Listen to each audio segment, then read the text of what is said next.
अस्सलामु अलैकुम वरहमतुल्लाह। भाई ने सवाल किया है कि एक जानवर में कितने हिस्से रखे जा सकते हैं।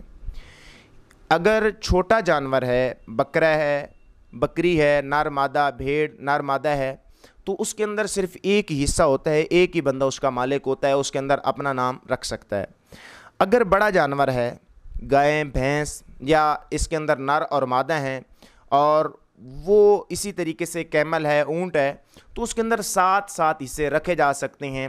और अगर कोई शख्स इन 7 हिस्सों से भी कम रखता है, फॉर एग्ज़ाम्पल अगर कोई शख्स एक जानवर बड़ा है और उसके अंदर एक ही हिस्सा रखता है, अपनी तरफ से उसको ज़िबा करता है, इसमें कोई हर्ज वाली बात नहीं है। लेकिन अच्छा ये है कि उसके अंदर तकसीम कर ले कि जो अपनी तरफ से हिस्से हैं वो अपनी तरफ से कर ले, बाकी जो हिस्से हैं वो अपने, अगर उसके वालिदैन मौजूद हैं तो उनकी तरफ से, अगर वालिदैन मौजूद नहीं हैं तो उनके इसाले सवाब के लिए।